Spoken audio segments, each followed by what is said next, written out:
Okay. Okay, thanks guys. Before we get started, how many of you watched the Dinners of Death marathon on Shudder?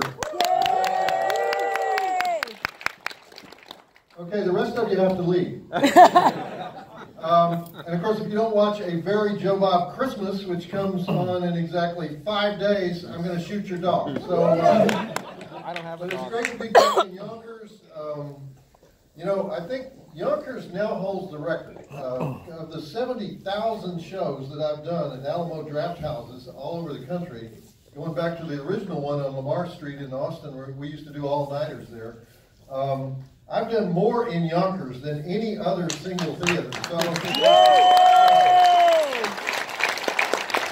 thank you for coming back for more punishment. We got to book my big show here, my tourist show. You know, How Rednecks Saved Hollywood. I've never done it here, but although we're a little far north of the Mason-Dixon line. You know, for that. Normally, I only do that show in cities that love their Confederate monuments. So anyway, Black Christmas. How many of you have already seen it? Okay, about half and half. So the main thing about this movie is the thing that we can't talk about because it's the ending, you know. So we're not going to talk about it. But you know how in film class we always have a few professors or filmmakers at these things, so they know this. In film class, they always teach Orson Welles. They're always crazy about Orson Welles, and they tell you that one of the greatest single shots in all of film history is the opening shot of A Touch of Evil.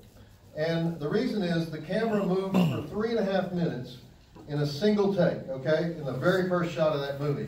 Well, in this movie, the very last shot of the movie is a single take with a moving camera, and it goes on for 5 minutes, you know. So take that, Orson Welles. And it's a very difficult shot because this was long before the Steadicam was invented.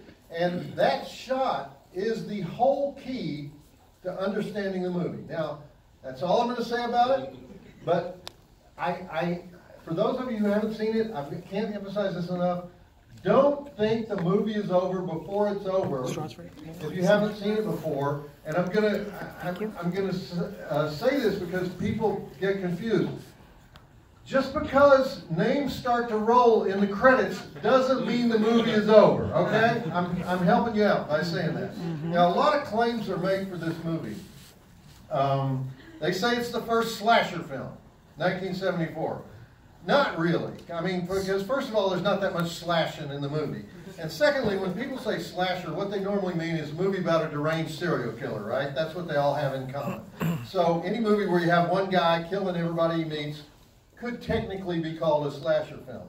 And by that definition, it is a slasher film, but it can't possibly be the first one because earlier that same year, the Texas Chainsaw Massacre was released. So if anybody did the first slasher, Tobe Hooper did the first slasher. But some people, and in fact there are even some people who say Halloween is the first slasher, even though that wasn't until 4 years later, 1978. And my reaction to all of this is, who cares? Stop spending so much time on the internet, okay? Now, the second claim, if you live in Canada, anybody live in Canada? Anybody from Canada? Usually there's a few. If you live in Canada and you're a film nerd, you say Black Christmas is the beginning of Canadian horror. This is the foundation movie of Canadian horror. This is the landmark film that launched the golden age of Canadian horror. Like Canadian horror is a thing. I mean, have you ever once in your life called somebody up and said, come on over to the trailer house, we're going to binge watch some Canadian horror tonight, you know? No, you have not. Italian horror, yes. Canadian horror, I don't think so. My Bloody Valentine, that's another Canadian horror film. They're really proud of that one, you know? I don't think anybody who's ever watched that has thought, man, do they make great horror north of the border, you know? Class of 1984, same thing.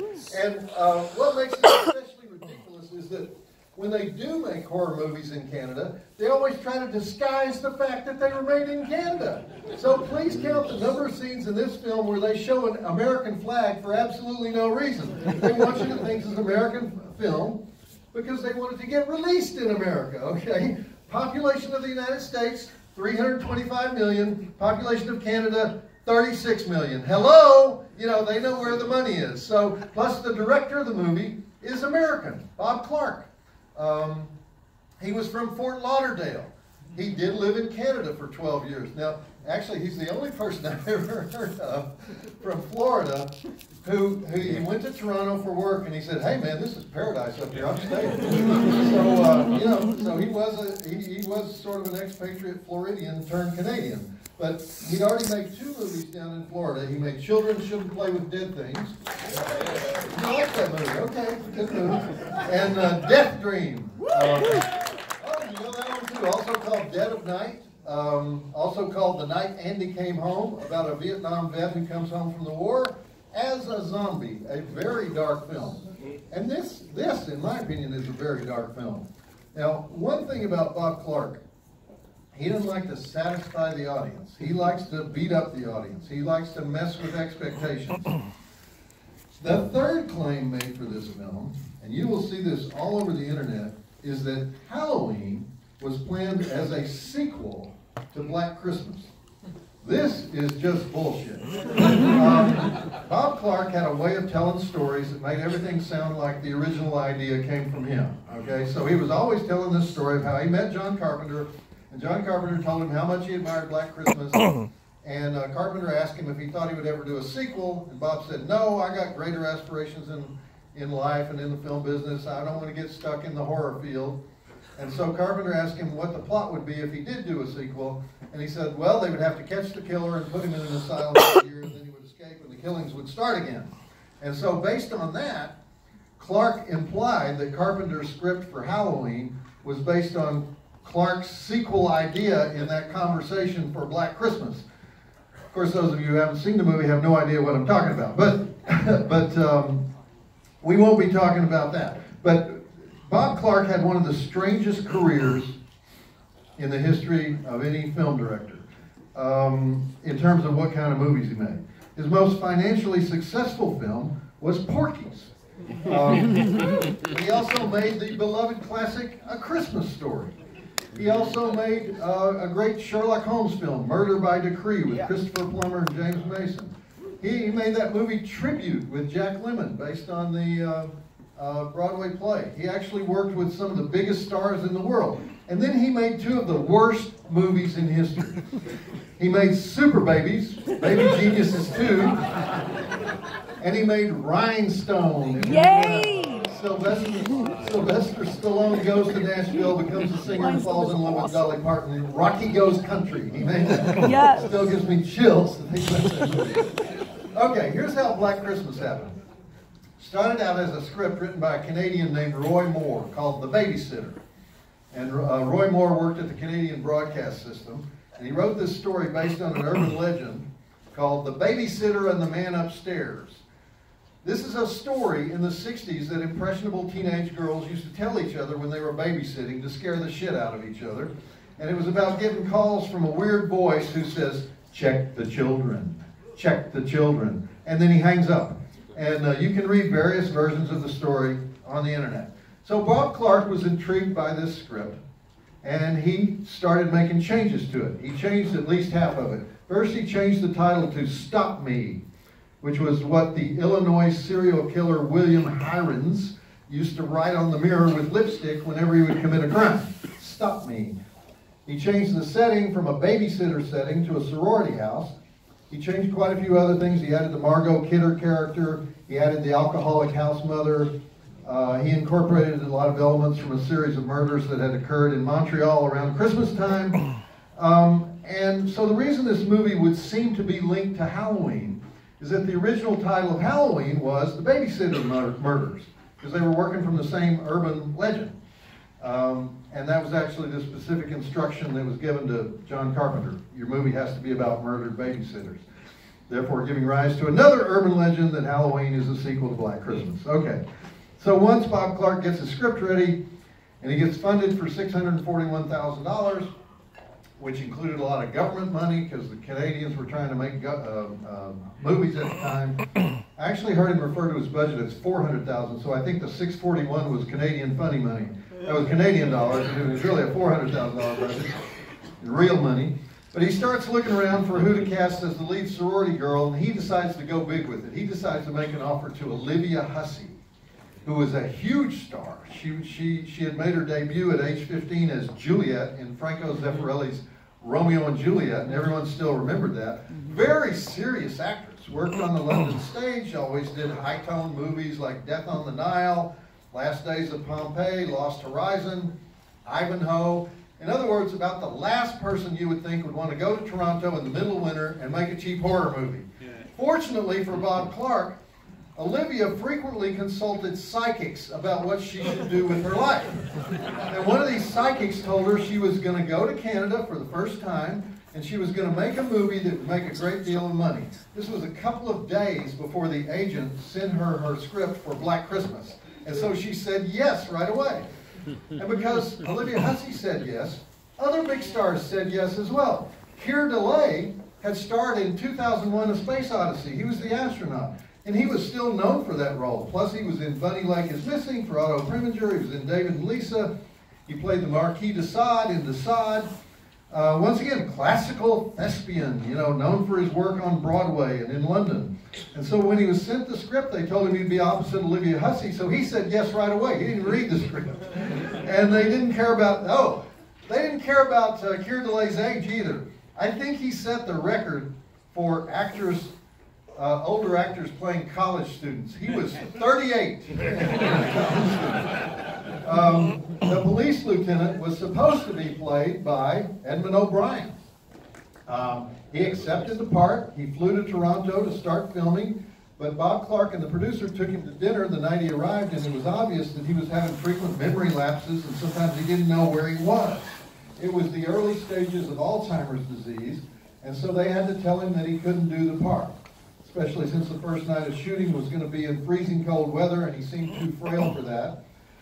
But this was just 2 days before the beginning of principal photography, and they were going to have to actually cancel the movie because it's a key role. And fortunately, John Saxon was available, and he was willing to fly to Canada on a moment's notice. So from the time John Saxon got the call until the time he was actually doing a scene was less than 48 hours. Not one of my favorite John Saxon roles, but John Saxon is great. He's been in everything from those wild youth movies in the 50s like Runnin' Wild, or he spoke fluent Italian, so he was in Mario Bava's Evil Eye. He was in Blood Beast from Outer Space, you know, you see that one. But probably best known as Roper in Bruce Lee's Enter the Dragon. But he's been in everything. Probably the most recognizable face in the cast today is Margot Kidder as the foul-mouthed, frequently drunk sorority sister. But this was long before she was Lois Lane in Superman, so she was just hired because she was Canadian, and she'd been in Brian De Palma's Sisters. In fact, she was Brian De Palma's girlfriend at the time of that, and she was available. She grew up in Yellowknife in the far north frozen tundra of Canada, and as we know, she would eventually have one of the saddest movie star lives ever. Drugs, alcohol, bankruptcy, car accidents, overdoses, homelessness, paranoia, schizophrenia, bipolar disorder, and eventually, sadly, suicide. But she was passionate and outgoing and well known to a lot of people in Hollywood at the time this movie happened, even though she'd really only done tiny roles before this. And she didn't really like horror films. Her other great horror role, the Amityville Horror, she called that movie a piece of shit. She never liked it. And the frizzy-haired sorority sister is played by Andrea Martin, who was a last-minute, she was a last-minute replacement for Gilda Radner. Andrea was a veteran of Second City, the improv comedy troupe in Toronto, and of course still famous today. Broadway actress, winner of Tony Awards, huge number of film roles, stage roles. All right, 3 quick things, and we're going to roll the film. 1, there are quite a few obscene phone calls in this movie. And those phone calls all have multiple voices, multiple sounds. They're very complicated, obscene phone calls. They may be the most complicated, obscene phone calls ever made. Those calls were mostly voiced by Nick Mancuso, who stood on his head while he was doing them in order to compress his thorax. I couldn't make that up, could I? And then some of the grossest lines in the obscene phone calls were added by Bob Clark, so his voice is on the calls too. The camera work. The movie starts out with an extended subjective camera shot, and there was no Steadicam, and so the camera operator built a special body brace that had a hinge and a safety belt on it and a pad down the front and a device so he could tilt it up and down while it was mounted on his head. These were big, old-fashioned 35mm cameras. He held that thing on his head so he could crawl up trellises and move up and down staircases and show the point of view of the killer. Now, I don't think it was the first time, you know, that a movie used a subjective camera to show the killer's point of view, but it was the most ambitious use of that idea up until that time. And if John Carpenter stole anything from Black Christmas, that's what he stole. By the time Halloween came out, they had a better camera. It was easier to do. But, you know, it's a cliche now, but think about it. I mean, the one thing you can't reveal in a horror film is who's doing the killing, right? So you just see shadows and shapes in most horror films. So instead, you turn the camera around, you show everything through the killer's eyes, and they do it almost all the time now. And then the third thing is the musical score, if you could call it music. I mean, it's not really music, but Carl Zitterer did it. He put forks, combs, and knives on the strings of a piano to get weird sounds, and then he played it back on a reel-to-reel tape so that he could put his hands on the tape and manually slow it down and distort it. So it creates what some think is a very, very creepy effect, and some think is just a really annoying effect. But that's how the music was done. And by the way, they were going to show this movie on NBC in January of 1978 as a movie of the week. 2 weeks before they were going to show it, Ted Bundy broke into a Florida State University sorority house and killed 2 of the girls, assaulted 3 more girls. So they debated a long time before they decided to pull it off the schedule, and they held it back for a few months, but they forever changed the name on TV to Stranger in the House. If you see it on TV, that's probably what you'll see as the title, Stranger in the House. Elvis Presley's favorite movie. Steve Martin saw it 27 times, but when it was first released, it was a total flop. Warner Brothers changed the title from Black Christmas to Silent Night, Evil Night, because they were afraid the word black would make people think it was a black exploitation film. Warner Brothers also hated the ending, and they wanted Bob Clark to change it, but he refused to do that. The reviews for the film were horrible. The video was out of print for a decade, but there's a strange thing that happens when an internet campaign brings a movie back into the public consciousness. And the fact that it failed when it was first released makes it a, quote, forgotten gem, right? They bring me these movies all the time at Shudder. You see this one, Joe Bob? It's a neglected classic, you know. They mean a film from the 70s or 80s that bombed at the box office or never got released. They never say, Joe Bob, the movie was so lame it never got distribution. They always say, forgotten gem.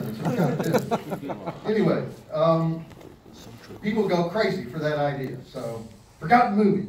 So guys, I know a lot of you, I've been listening to your tweets and your emails, and I know a lot of you are Black Christmas fanatics. So the reason I'm setting this up is to say, don't kill me for this, but the movie gets a lot of credit from the horror community simply because it was mishandled by Warner Brothers in the 70s. You know, it could have been a much better movie. I think the logic is kind of funny, fuzzy.